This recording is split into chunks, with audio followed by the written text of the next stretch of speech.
জি, আমি শুনতে পারছি যেমনটা বলছিলেন সেটি হচ্ছে তিস্তা মহাপরিকল্পনা বাস্তবায়নের দাবিতে কিন্তু আজকে ৪৮ ঘন্টার যে অবস্থান কর্মসূচি সেটি কিন্তু শেষ হওয়ার পথে। তারা কিন্তু কাল সকাল ৬টায় রওনা হবে।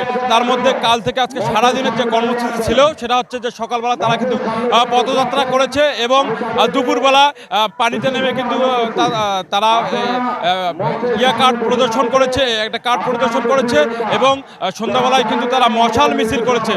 এবং সারাদিনের যে দুপুর ৫টায় বিএনপির ভারপ্রাপ্ত চেয়ারম্যান তারেক রহমান তিনি কিন্তু তিস্তা পাড়ের মানুষের সাথে কথা বলেছে এবং যে কথা বলে তিনি যেটা আশ্বস্ত করেছেন সেটা হচ্ছে আশ্বাস্তর মধ্যে সেটি হচ্ছে তিস্তা পাড়ের মানুষকে তিনি যেটা জানিয়েছে সেটি হচ্ছে যে নির্বাচিত সরকারের মাধ্যমে কিন্তু এই সমস্যার সমাধান করা সম্ভব। তিনি বলেছে নির্বাচিত সরকার দেশে ক্ষমতায় আসে এইসব সমাধান হতে পারে এমনটা আশ্বাস দিয়েছে।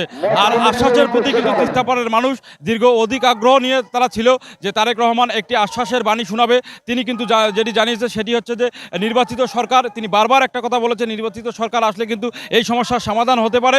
আর তিস্তা পাড়ের মানুষের যে দুঃখ দুর্দশা দীর্ঘদিনের দাবি ছিল তিস্তা মহাপরিকল্পনা বাস্তবায়ন করার, সেটি কিন্তু এই ৪৮ ঘন্টার কর্মসূচি যিনি ডাক দিয়েছেন বিএনপির সাংগঠনিক সম্পাদক অধ্যক্ষ আসাদুল হাবিব দুলু, তিনি কিন্তু এটার আজকে সন্ধ্যাবেলা মশাল মিছিলের মধ্য দিয়ে তারা কিন্তু প্রোগ্রামের একটি শেষ পর্যায়ে চলে এসেছে।